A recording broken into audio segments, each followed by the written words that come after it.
Et si une habitude que vous considérez comme totalement normale vous faisait, sans même que vous le réalisiez, vous éloignez d'une sunna précieuse du prophète Mohammed? Chaque jour, des milliers de musulmans prennent soin de leur apparence, suivent les tendances ou reproduisent ce qu'ils voient autour d'eux sans se demander si leurs gestes sont conformes aux enseignements d'Allah. Pourtant, certains détails que beaucoup jugent insignifiants sont en réalité des actes d'adoration lorsqu'ils sont accomplis selon la sunna. Et le plus surprenant, c'est que très peu de personnes connaissent réellement les règles de l'épilation en islam. Imaginez rencontrer Allah après avoir négligé un enseignement authentique simplement parce que personne ne vous l'avait expliqué clairement. Imaginez découvrir aujourd'hui qu'un simple changement dans votre routine quotidienne peut devenir une source de récompense continue. Cette vidéo pourrait transformer votre compréhension de la pureté, de la pudeur et de l'obéissance à Allah. Ne partez surtout pas avant la fin, car nous aborderons également plusieurs erreurs très répandues que commettent aussi bien les hommes que les femmes, parfois en croyant bien faire. Vous découvrirez ce que disent réellement le Coran, la sunna authentique et les explications des savants à ce sujet. Assalamu alaikum wa rahmatullahi wa barakatuh, chers frères et sœurs, bienvenue sur Réveil de l'Ummah. Avant de commencer, n'oubliez pas d'appuyer sur le bouton j'aime, votre soutien nous encourage à vous proposer encore plus de contenu de qualité. Croyez-moi, vous ne voulez pas manquer ce que nous vous réservons. Si vous n'êtes pas encore abonné, c'est le moment. Activez la cloche de notification pour être parmi les premiers informés de la sortie de nouvelles vidéos riches en enseignements sur la foi islamique. Partagez cette vidéo avec votre famille, vos amis et tous ceux qui souhaitent mieux connaître leur religion. Une seule personne qui applique une sunna, grâce à vous, peut devenir une immense source de récompense inscrite sur votre balance des bonnes actions, par la permission d'Allah. Et surtout, laissez un commentaire dès maintenant en écrivant « Je veux suivre la sunna de Mohammed ». J'aimerais savoir de quel pays vous nous regardez et je lirai avec attention vos messages. Vos commentaires contribuent aussi à faire découvrir cette vidéo à davantage de frères et sœurs. Merci infiniment d'être là. Croyez-moi, ce que vous allez entendre aujourd'hui est souvent mal compris, parfois même déformé. Certaines pratiques sont recommandées, d'autres interdites et d'autres encore nécessitent des explications que beaucoup n'ont jamais entendues dans leur vie. Nous allons prendre le temps d'examiner les preuves issues du Coran et de la sunna authentique afin que chacun puisse agir avec science plutôt qu'avec des suppositions. Restez donc jusqu'à la fin. Car la dernière partie de cette vidéo répondra à une question que des milliers de musulmans se posent en silence et qui concerne directement leur pratique quotidienne. Cette réponse pourrait vous éviter une erreur que beaucoup continuent de commettre sans en connaître les conséquences. Commençons sans plus attendre, en revenant à ce que nous a enseigné le prophète Mohammed sur la pureté, la fitra et les règles de l'épilation en islam. Beaucoup de musulmans pensent que l'épilation n'est qu'une question d'hygiène ou d'esthétique. Pourtant, en islam, ce sujet va bien au-delà de l'apparence. Il touche directement à notre relation avec Allah, à notre obéissance, à ses commandements et à notre attachement à la sunna du prophète Mohammed. Ce qui peut sembler être un simple geste du quotidien devient, avec une intention sincère et conforme aux enseignements de l'islam, un acte d'adoration récompensé par Allah. Le Coran nous rappelle l'importance de suivre le messager d'Allah. Allah dit « est supérieur à » en effet. Vous avez dans le messager d'Allah un excellent modèle pour quiconque espère en Allah et au jour dernier et invoque Allah fréquemment. Is greater than. Surat Al-Ahzab 33-21. Ce verset nous enseigne que chaque aspect de la vie du prophète Mohammed mérite notre attention. Sa manière de prier, de manger, de parler, de se comporter avec les autres, mais aussi de prendre soin de son corps, fait partie de cet exemple parfait que Allah nous invite à suivre. Allah dit également « est supérieur à quiconque obéit au messager, obéit certainement à Allah, est supérieur à Surat An-Nisa 4-80. Ces paroles sont profondes. Elles montrent que suivre la sunna n'est pas une simple recommandation culturelle, c'est une manifestation concrète de notre amour pour Allah et de notre volonté de lui obéir. Voilà pourquoi les savants ont toujours accordé une grande importance aux enseignements prophétiques, même lorsqu'ils concernent des gestes que beaucoup considèrent comme secondaires. Un frère racontait qu'il avait grandi dans une famille musulmane pratiquante. Il accomplissait ses prières, jeûnait pendant le ramadan et s'efforçait de faire le bien. Pourtant, il avouait n'avoir jamais entendu un seul cours expliquant les règles de l'épilation selon la sunna. Pendant des années, il a simplement suivi les habitudes de son entourage et les tendances de son époque. Ce n'est qu'après avoir étudié les hadiths authentiques qu'il a découvert que certaines pratiques qu'il croyait anodines avaient en réalité été clairement expliquées par le prophète Mohammed. Il disait avec émotion « J'aurais aimé apprendre cela beaucoup plus tôt ». Aujourd'hui, chaque fois que je mets en pratique cette sunna, je ressens la satisfaction de suivre le modèle que nous a laissé notre prophète. Son histoire ressemble à celle de nombreux musulmans à travers le monde. L'ignorance n'est pas toujours le résultat d'un manque d'intérêt. Parfois, personne ne nous a simplement transmis ses connaissances. C'est pourquoi rechercher le savoir religieux est une immense miséricorde.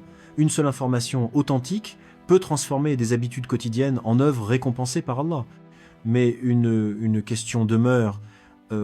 Quelles sont exactement les parties du corps concernées par la sunna? Existe-t-il des différences entre les hommes et les femmes? Certaines zones sont-elles obligatoires, recommandées ou interdites? Les réponses sont parfois très différentes de ce que l'on entend sur les réseaux sociaux ou dans les conversations du quotidien. Avant de poursuivre, écrivez dans les commentaires « Oh Allah, augmente-moi en sciences bénéfiques ». Cette invocation est un magnifique rappel de notre besoin permanent d'apprendre notre religion avec des preuves authentiques.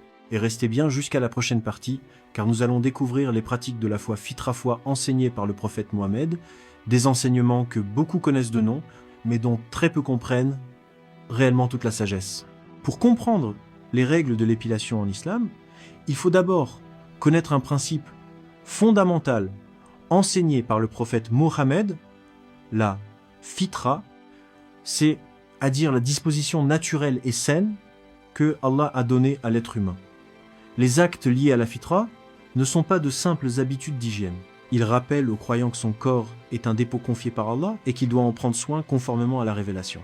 Le prophète Mohammed a dit, et supérieur à, 5 choses font partie de la fitra: la circoncision, le rasage des poils du pubis, l'épilation des poils des aisselles, le raccourcissement de la moustache et la coupe des ongles.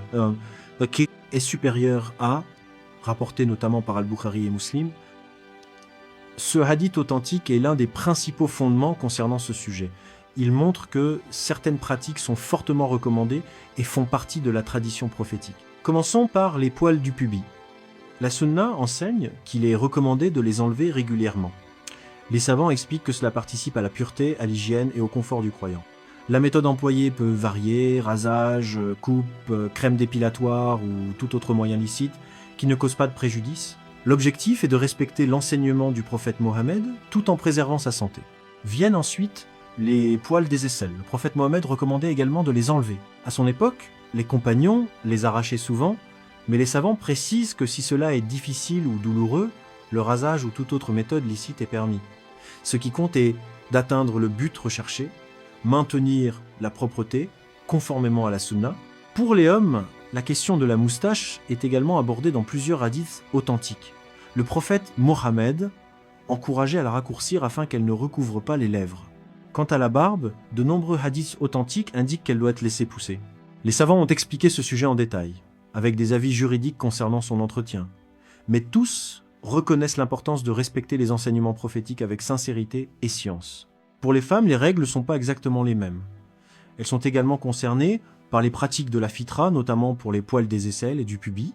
Cependant, certaines parties du corps font l'objet de règles spécifiques que nous verrons dans la prochaine partie, car elles nécessitent des explications précises fondées sur les textes et les avis des savants. Il est important de comprendre que l'islam n'appelle jamais à la négligence. Au contraire, notre religion valorise la propreté. Le prophète Mohammed aimait la pureté et encourageait les croyants à être propres dans leur corps, leurs vêtements et leur lieu de vie.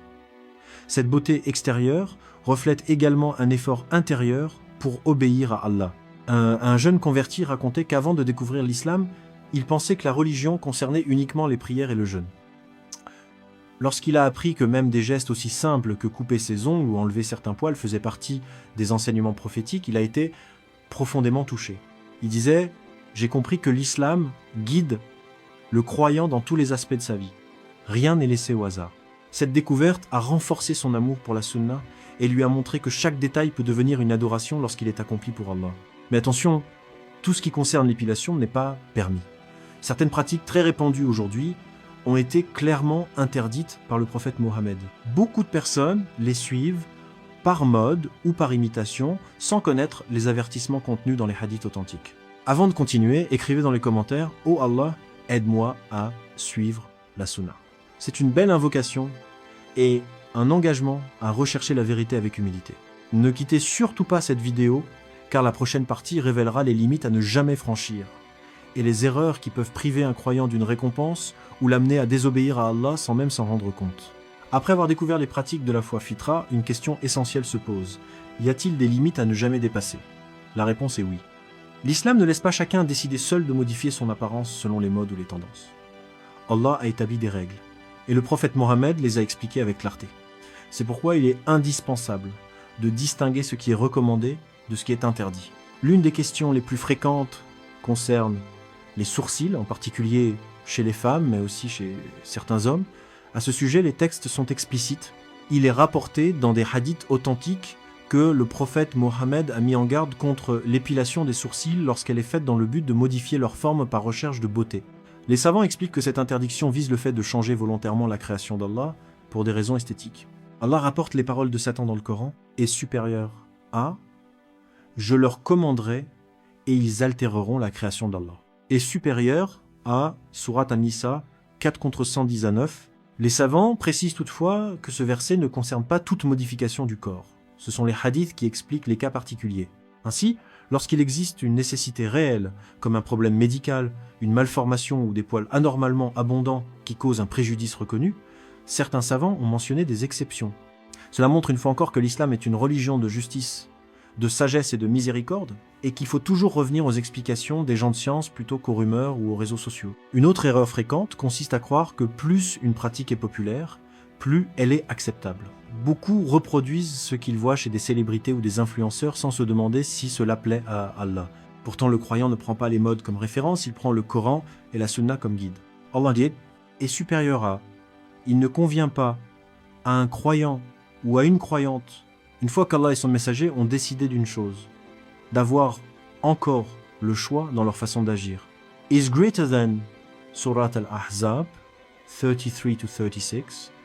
Ce verset nous rappelle que notre véritable honneur réside dans l'obéissance à Allah, même lorsque cela va à l'encontre des tendances de notre époque. Ce qui est à la mode aujourd'hui peut disparaître demain, mais les enseignements révélés par Allah demeurent jusqu'au jour du jugement. Une sœur racontait qu'avant d'apprendre ces règles, elle suivait chaque nouvelle tendance en matière d'esthétique, elle pensait simplement prendre soin d'elle. En assistant à un cours de sciences islamiques, elle a découvert les hadiths concernant les sourcils et d'autres pratiques liées à l'apparence. Elle ne s'est pas sentie condamnée. Au contraire, elle a ressenti de la gratitude envers Allah de lui avoir permis d'apprendre avant qu'il ne soit trop tard. Elle expliquait « J'ai compris que la véritable beauté est celle qui plaît à Allah avant de chercher à plaire aux créatures. » Son témoignage rappelle qu'il n'est jamais trop tard pour revenir vers la Sunna. Avec sincérité, il est également important de ne pas tomber dans l'excès inverse. Certains rendent la religion inutilement difficile en interdisant des choses sans preuve authentique. L'islam est une religion fondée sur les preuves.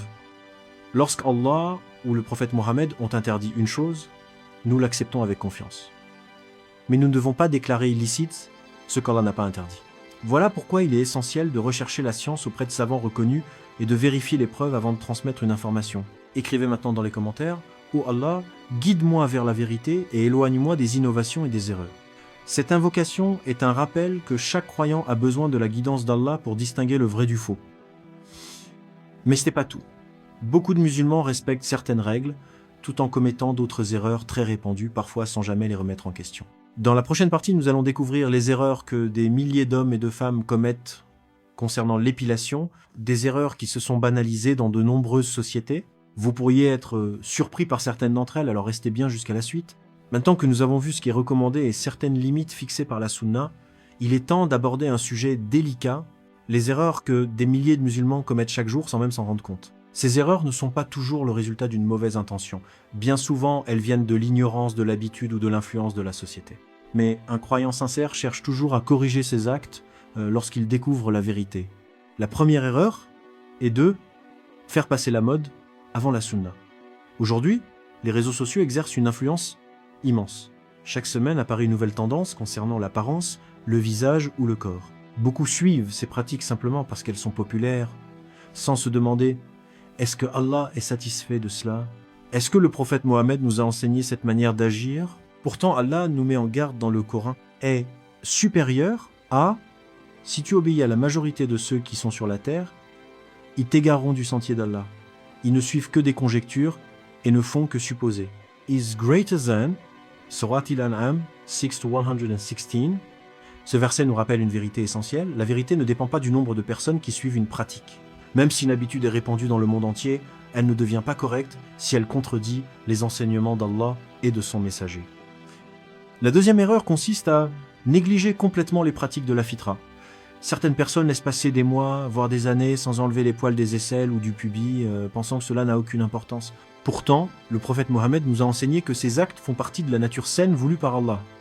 Les négliger volontairement revient à délaisser une sunna précieuse. La troisième erreur est de chercher à plaire aux créatures avant de chercher à plaire au Créateur.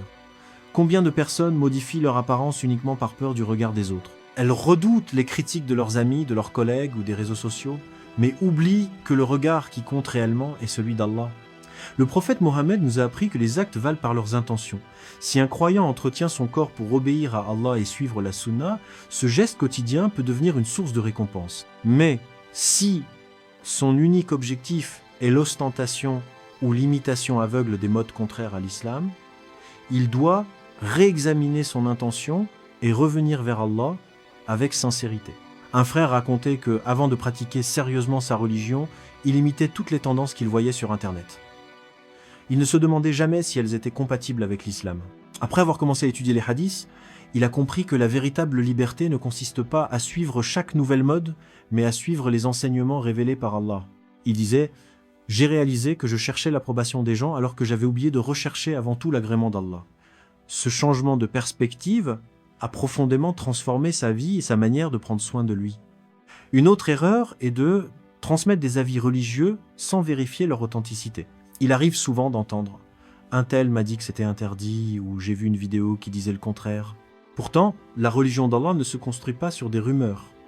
Elle repose sur le Coran, la sunna authentique et la compréhension des savants qualifiés.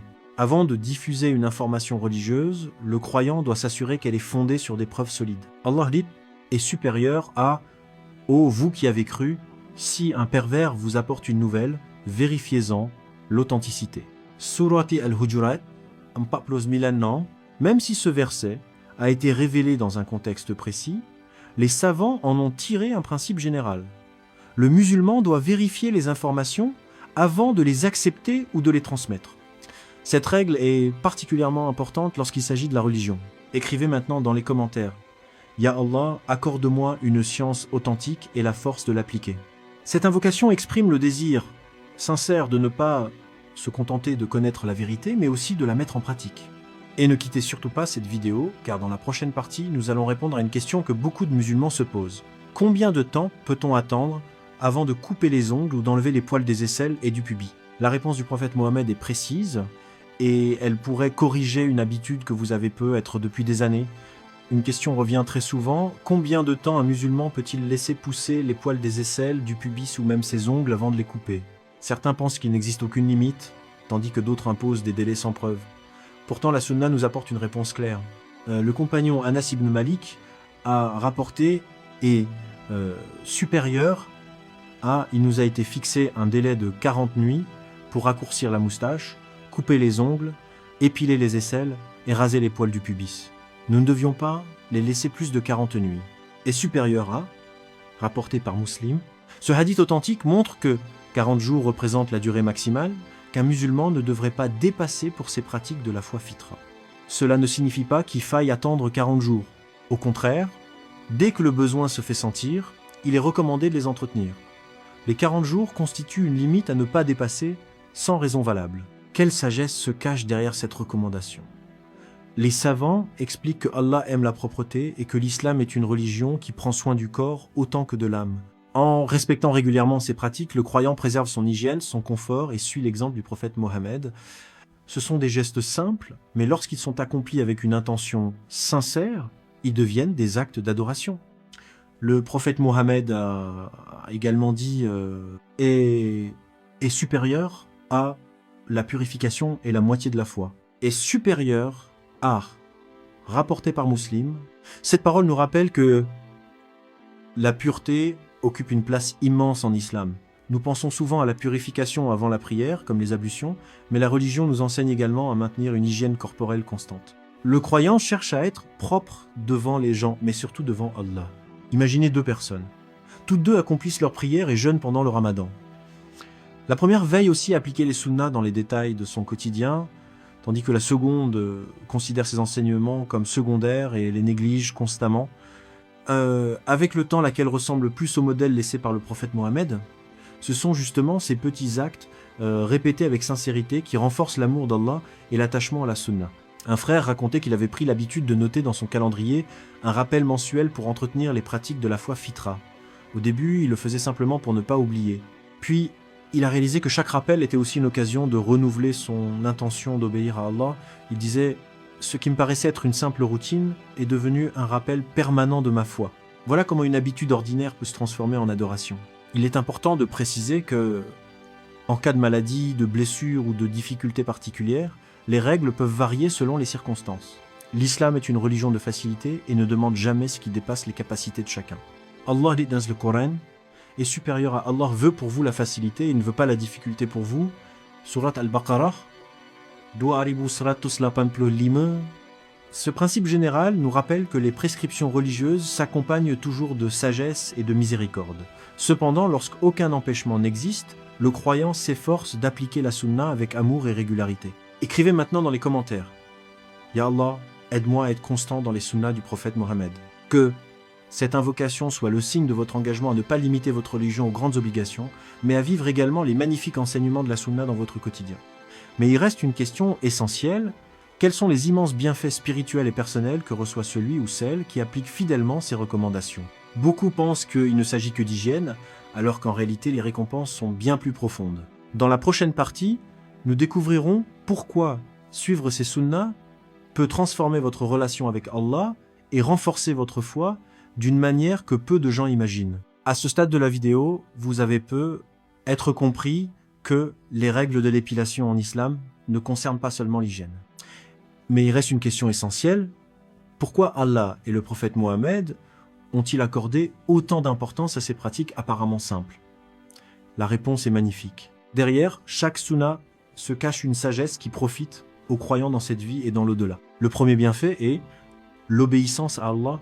Chaque fois que vous appliquez une sunna avec l'intention de plaire à votre Seigneur, vous accomplissez un acte d'adoration. Ce qui semblait être un simple geste devient une œuvre inscrite parmi vos bonnes actions. C'est là toute la beauté de l'islam. Il transforme les habitudes quotidiennes en occasion de se rapprocher d'Allah. Allah, dit dans le Coran, est supérieur à, dit, si vous aimez Allah, suivez-moi. Allah vous aimera alors et vous pardonnera vos péchés. Surat Al-Imran 13:1. Méditez sur ce verset. Beaucoup disent aimer Allah, mais Allah nous montre le chemin pour prouver cet amour. Suivre le prophète Mohammed. Chaque sunna appliquée avec sincérité est une preuve d'amour envers Allah et envers son messager. Le deuxième bienfait est la purification du cœur par l'obéissance. Lorsqu'un croyant s'efforce de respecter même les petites recommandations de la sunna, son cœur s'habitue à écouter Allah dans tous les domaines de la vie. Celui qui est fidèle dans les petites choses trouvera souvent plus de facilité à accomplir les grandes obligations. Le troisième bienfait est la préservation de la dignité et de la pudeur. L'islam est une religion qui valorise la propreté, la décence et le respect de soi. En prenant soin de son corps, conformément aux enseignements prophétiques, le musulman témoigne de la noblesse de sa religion. Le quatrième bienfait est la récompense invisible. Nous ignorons combien de bonnes actions Allah inscrit pour une sunna, accomplies avec une intention sincère. Peut être qu'un acte aussi discret que l'entretien des pratiques de la foi fitra foi pèsera lourd sur la balance des bonnes œuvres le jour du jugement. Voilà pourquoi les compagnons ne négligeaient aucun enseignement du prophète Mohammed, même lorsqu'il semblait minime. Abdallah ibn Omar était connu pour son attachement exceptionnel à la sunna. Les historiens rapportent qu'il s'efforçait de suivre le prophète Mohammed jusque dans de nombreux détails de sa vie quotidienne, non par obligation excessive, mais parce que son amour pour le messager d'Allah était immense. Son exemple nous rappelle que les plus grands croyants considéraient chaque sunna comme un trésor, jamais comme un fardeau. Une sœur racontait qu'après avoir commencé à appliquer les sunnas liés à la foi fitra foi avec l'intention de rechercher l'agrément d'Allah, elle a ressenti un changement inattendu. Elle disait « Ce n'était pas seulement mon apparence qui changeait, mais aussi mon cœur. Je me sentais plus proche d'Allah, parce que je savais que même dans les gestes les plus simples, j'essayais de suivre les enseignements du prophète Mohammed. » Son témoignage nous montre qu'une petite action accomplie avec sincérité peut avoir un grand impact sur la foi. Le cinquième bienfait est la distinction du croyant. Le musulman ne construit pas son identité en suivant les modes passagères ou les pressions de la société. Il cherche avant tout à suivre la révélation. Cette fidélité à la sunna est une source d'honneur, même si elle demande parfois de résister aux habitudes de son entourage. Allah dit est supérieur à, et quiconque obéit à Allah et à son messager obtient certes un immense succès, is greater than Surat Al-Ahzab 33-71.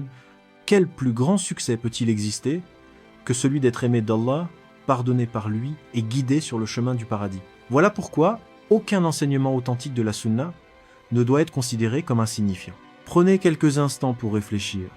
Combien de fois avons-nous consacré des heures à suivre les conseils des influenceurs sur l'apparence, tout en négligeant quelques minutes pour apprendre ce que le prophète Mohammed nous a réellement enseigné?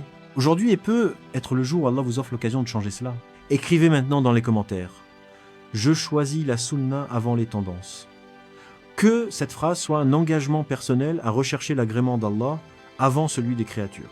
En l'écrivant, vous encouragez également d'autres frères et sœurs à faire de même. Ne partez surtout pas maintenant car la conclusion peut être la partie la plus importante de cette vidéo. Nous allons résumer les enseignements essentiels, répondre à une dernière réflexion qui peut transformer votre manière de voir les sunnas et je vous poserai une question à laquelle j'espère que chacun d'entre vous prendra le temps de répondre dans les commentaires. Votre réponse pourrait inspirer des milliers d'autres musulmans, par la permission d'Allah. Nous arrivons à la fin de cette vidéo, mais avant de nous quitter, prenons un instant pour réfléchir à tout ce que nous avons appris aujourd'hui. L'épilation en islam n'est pas une simple question d'apparence ou de confort. C'est un sujet qui nous rappelle une vérité profonde. L'islam guide le croyant dans tous les aspects de sa vie, des plus grands actes d'adoration jusqu'aux gestes les plus simples du quotidien. Nous avons découvert que les pratiques de la foi fitra, comme l'entretien des poils des aisselles et du pubis, la coupe des ongles ou le raccourcissement de la moustache pour les hommes, font partie des enseignements authentiques du prophète Mohammed. Nous avons également vu que certaines modifications de l'apparence sont interdites par la sunna et que le croyant doit toujours rechercher les preuves dans le Coran et les hadiths authentiques avant d'agir. Retenez surtout ceci, Allah ne regarde pas seulement ce que nous faisons, mais aussi pourquoi nous le faisons. Deux personnes peuvent accomplir exactement le même geste. L'une le fait simplement par habitude, tandis que l'autre le fait avec l'intention de suivre le prophète Mohammed et de rechercher l'agrément d'Allah. Ce même geste devient alors une adoration et une source de récompense immense. Allah dit dans le Coran est supérieur à et accomplissez le bien. Certes, Allah aime les bienfaisants. Surat Al-Baqarah, d'où comme lima, chaque sunna que vous appliquez est une occasion supplémentaire de faire le bien. Ne sous-estimez jamais un acte parce qu'il vous paraît petit. Le jour du jugement, ce sont peu être ces œuvres discrètes, accomplies avec sincérité, qui feront pencher votre balance du bon côté. Le prophète Mohammed nous a également enseigné que les actes les plus aimés d'Allah sont ceux qui sont accomplis avec régularité, même s'ils sont modestes. Voilà une magnifique leçon. Il vaut mieux être constant dans les sunnas que d'accomplir de grandes œuvres de manière exceptionnelle avant de les abandonner. Si cette vidéo vous a permis d'apprendre ne serait-ce qu'une seule sunna que vous ignoriez auparavant, alors, par la grâce d'Allah, elle aura atteint son objectif. Mais ne gardez pas cette science uniquement pour vous. Imaginez qu'un membre de votre famille, un ami ou un collègue applique désormais une sunna grâce à votre partage. Tant que cette personne continuera à agir conformément à cet enseignement, vous pourrez espérer une récompense auprès d'Allah sans que la sienne ne diminue. Avant de terminer, j'aimerais vous poser une question très importante. Quelle sunna, découverte aujourd'hui, allez-vous commencer à appliquer dès cette semaine et pourquoi? Prenez quelques instants pour répondre dans les commentaires. Je lis vos réponses avec beaucoup d'attention et elles peuvent encourager d'autres frères et sœurs à renforcer leur pratique de l'islam. Si cette vidéo vous a été bénéfique, n'oubliez pas de laisser un j'aime, de la partager avec votre entourage et de vous abonner à Réveil de l'Oumma si ce n'est pas encore fait. Activez également la cloche de notification afin de ne manquer aucune de nos prochaines vidéos. Beaucoup de musulmans passent à côté de ces enseignements simplement parce que personne ne leur partage ce type de contenu. Ne faites pas partie de ceux qui gardent ce bien uniquement pour eux. Peut être que votre simple partage sera la cause de la guidance d'une personne et cette récompense pourrait vous accompagner jusqu'au jour de la résurrection. Écrivez enfin dans les commentaires « Oh Allah, fais de moi un serviteur qui suit fidèlement le Coran et la sunna du prophète Mohammed ». Cette invocation est un magnifique rappel pour nous tous et un engagement à rechercher la vérité avec sincérité. Merci du fond du cœur d'avoir regardé cette vidéo jusqu'à la fin. Votre présence, vos commentaires, vos partages et votre soutien contribuent énormément à diffuser le message de l'islam et à faire grandir cette communauté. Votre soutien contribue grandement à diffuser le message et à développer cette communauté. Barakallahu fikum, qu'Allah vous accorde une science utile, une foi sincère, une bonne santé, une fin heureuse, et qu'il fasse de nous tous des croyants qui aiment et suivent fidèlement les enseignements du prophète Mohammed. Assalamu alaikum wa rahmatullahi wa barakatuh. À très bientôt sur Réveil de l'Ummah pour une nouvelle vidéo riche en rappels, en enseignements authentiques et en réflexions qui, par la permission d'Allah, pourront transformer notre quotidien et nous rapprocher de lui